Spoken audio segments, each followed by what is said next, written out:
Get you some famous bowls and a bucket of KFC chicken, baby. That's what I'm talking about. Take me back. We're your hosts. I'm Travis Kelce. This is my big brother, Jason Kelce. Subscribe on YouTube, Wondery Plus, wherever you get your podcasts, and follow the show on all social media at New Heights Show with one S. Jason, tell the people what we got coming up today. Alrighty, our guests today are two legends in the sports media world. Hey, you know them from Fox NFL Sunday, Thursday Night Football, and as the co-hosts of the Calm Down podcast. They covered Super Bowls, the World Series, BCS championships, NBA All-Star games, celebrity diving competitions, and even spelling bees. That's right. Between them, they've got an Emmy, a Pat Summerall Award, and a third-place finish on Dancing with the Stars. Two of the most requested guests we've ever had on the show, 92%ers. Please welcome Erin Andrews and Charissa Thompson.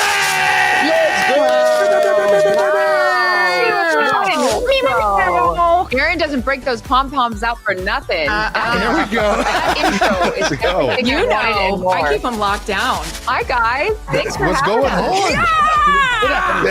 I was fired up too. Get out.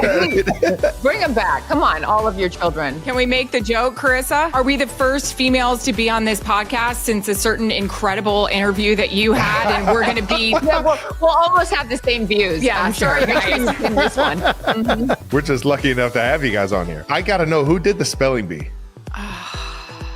And I'm like you, Trav. I can't that? read. I mean, I can't read or speak. I can't. She just took at you, Trav. Oh, Trav, Oh, no, admittedly this so. is, everyone knows at this point. They This got is- to, right? Self-professed. Yes. By Travis. Yes. If I can't read, I sure as hell can't spell. That's for damn sure. You and Julian Edelman. Jules also says that he can't read, so there's that. And he says he likes big men, so there's that. Well, I appreciate you guys including the diving competition.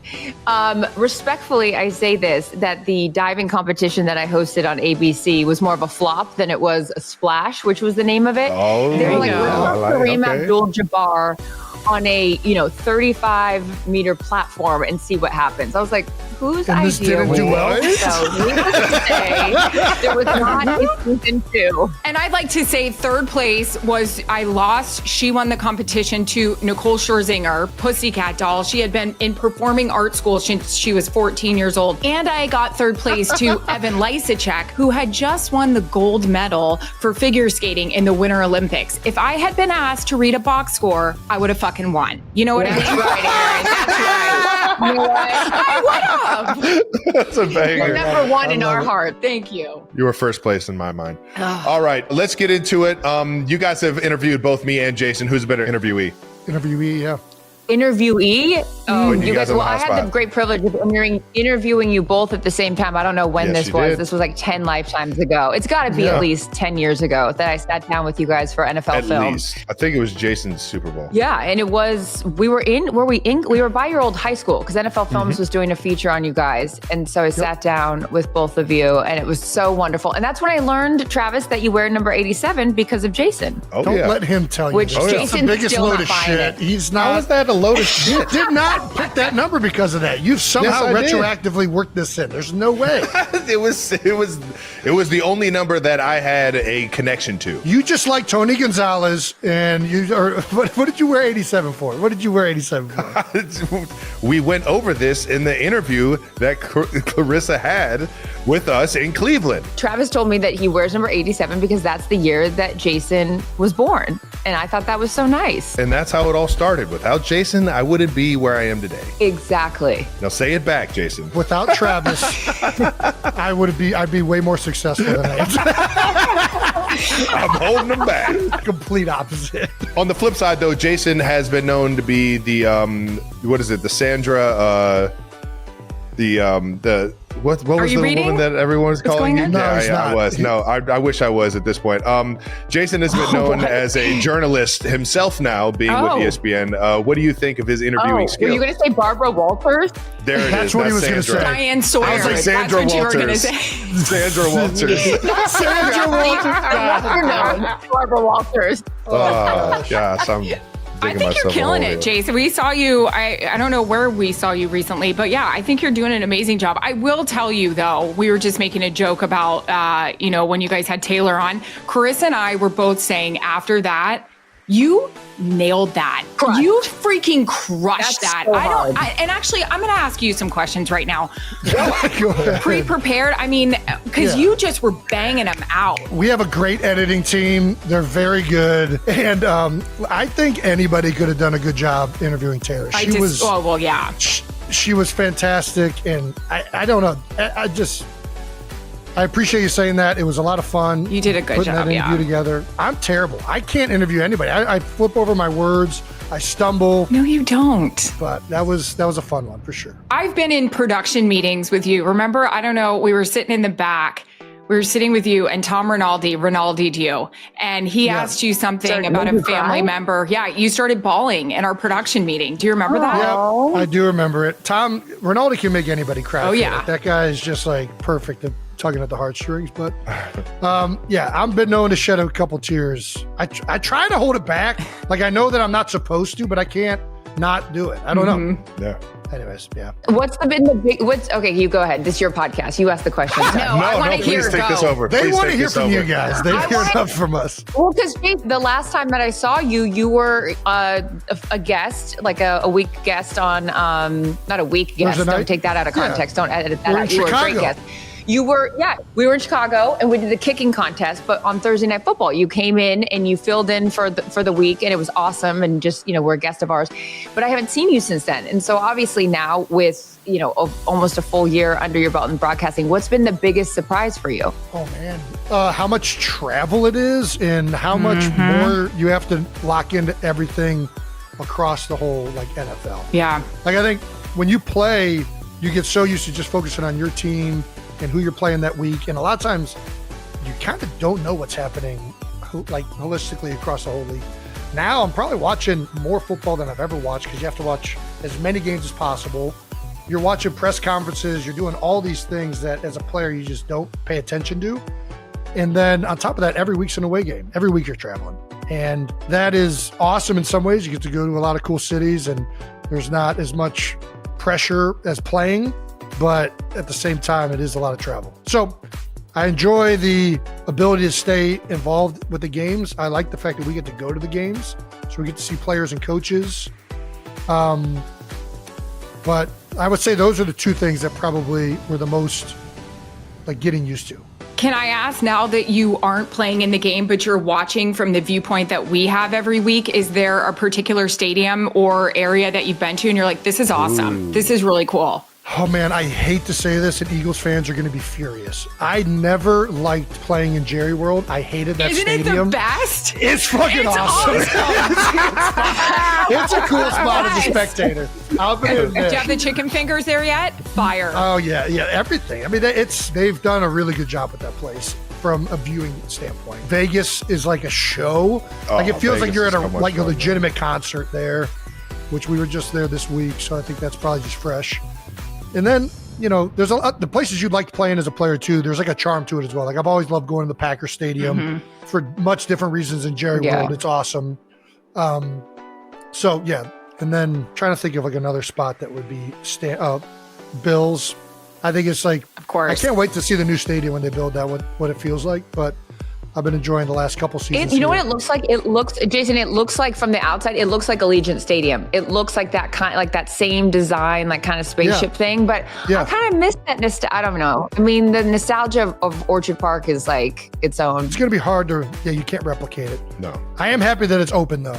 We're going to still see Buffalo snow games. I get this year, I've never really in my career done a massive snow game, and I've wanted to so bad. You watch these people Rams Philly playoff game last year. I wanted to do something like that so bad where I just look like Ralphie and Randy in Christmas Story. I was Jameis Winston. Oh yeah, you did. Jameis Winston doing Snow Angels. Yes, in Cleveland. And then they made the playoff. Yeah, it was really fun. But sorry, go ahead. No. But we're doing Philly at Bills, I believe, later. I think it's right after Christmas. So the potential of, a snow globe game could be fire. Please. So it'd be Up exciting. there on the lake, Yeah. it's almost a guarantee. You're going to get a little bit of snow. Oh, for sure. I hope so. Was that the Jameis Winston? How lucky are we? How lucky are we to be They playing said one football in Cleveland, Ohio? Exactly. And he's talking about the cavalry with the horses and the whole thing in Kelly's pregame interview. Isn't football just better when Jameis is starting? Yes. It's not even a question. Also, too, because from our vantage point, I just think about the reporters. Like when he stands up there at the podium, like you're going to get something, even if it's bad. Obviously, he ends that game by throwing the interception, and he still is like positive. And you're like, this guy is the ultimate optimist. He's won at life.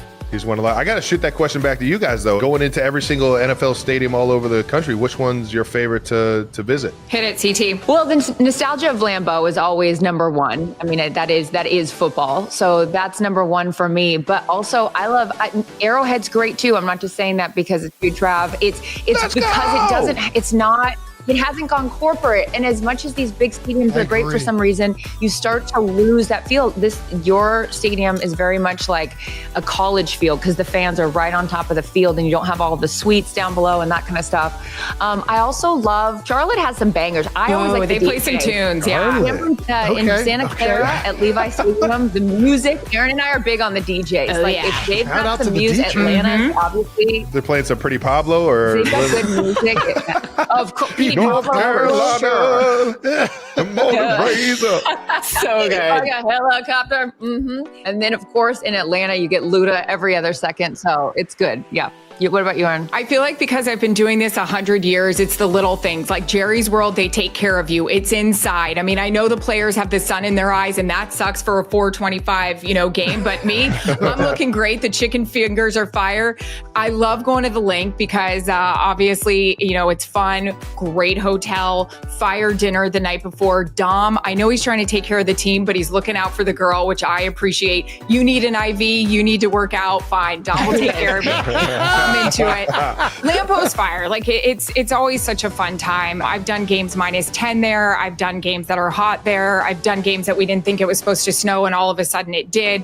It's just a pain in the butt getting to. I love you, Wisconsin. You're so much fun. Once we're there, it's a time, but man, it's hard getting out. I'm going to tell you what, she misses Troy Aikman's plane is what she misses. Because I got the Al Michaels fit. My shit's in and I'm out. Thanks, Al. Boy, Al. You know who's taking advantage of the Troy Aikman plane these days is Swagoo. Swagoo's always hopping on the Oh, I bet. He better not be in my seat. He keeps calling Troy his best friend, so he keeps that plane situation fresh. I bet he does. You're all FBO is your best friend. Got it. We were talking about Jerry's World. I'm actually going to Jerry's World on Thanksgiving. You are. You guys have a few Thanksgiving games, I believe, and a Black Friday game as well, right? Yep. What's that like doing hosting a holiday game? And is that any different than the actual ones, or is it just kind of getting away from the family? Or since I've gone into this industry, because I used to do Thursday night football with Mike Tirico, Kirk Herbstreit, we had a group together. I mean, we were doing West Virginia games, and Louisville, West Virginia on Thursday. Yeah. So it's hard, but I think it's, Chris and I say it all the time to women that ask us about being in the industry. It's one of the best jobs, but you have to love it because, in the morning on Thanksgiving, you're sitting in a hotel room watching the Macy's Day Parade, but then you have a front row seat to some of the best athletes in the world. So it's also pretty badass because we have some amazing games that we get to watch. And I just invited myself over to the Kelce household for for Thanksgiving. Come on over, Chris. So yeah, it's great. And then I'm going to be with you, Trav, in Kansas City. We got Broncos Chiefs on Christmas. So fun. Do you like playing on Christmas? Because you did it last year too. You do. Fucking love it. Why? Yeah, I do. I love it. I just, I think I have a blast going outside and just playing the game I love on a day like that when I know everybody's enjoying their families together, or sitting around a campfire, or sitting around the chimney or the Christmas tree watching the games at home. And I just know I can almost feel the excitement of Christmas that everyone else is enjoying while I'm on the field. And I don't know. Aww. It's just it's a fun atmosphere. I've had the pleasure of playing, I think, 3 games on Christmas, and each and every single one of them I had a blast in. And on top of that, I get to have everybody come through to Kansas City.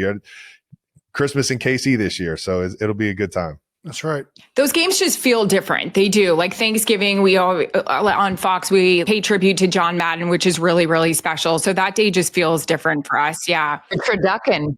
You guys ever had the turducken? I have never had one. I've always wanted to. I don't even know where you get that. I'll get one sent to your house. They send us all one. Yeah, we'll get them for you guys. Carissa, we're having a turducken.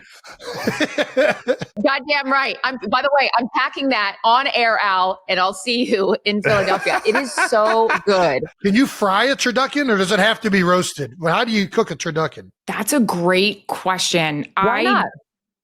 Well, because there's stuffing on They're the like inside. Yeah. Oh, yeah. There's a lot of things in there.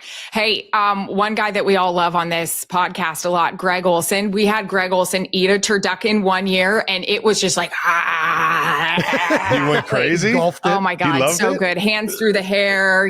By the third quarter, it was so fabulous. Yeah, forget the gel. It's just straight grease. Jason likes to do a fried turkey. Yeah, we do too. Like frying. I prefer the fried.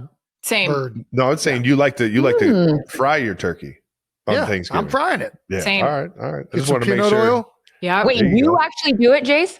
Oh yeah. Jared does I've it done it too. twice. He's gone through 3 fryers.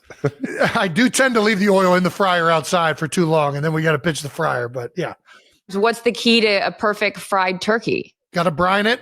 Definitely make sure that it's completely thawed and there's no, it's not frozen. All that leads to a disaster. You don't want that. You got to make sure you get the fill line properly, right? Because obviously, Proper fill line. when you put the turkey in, the oil is going to come up. So you don't want that oil too high, but you want enough that it's going to cover the bird.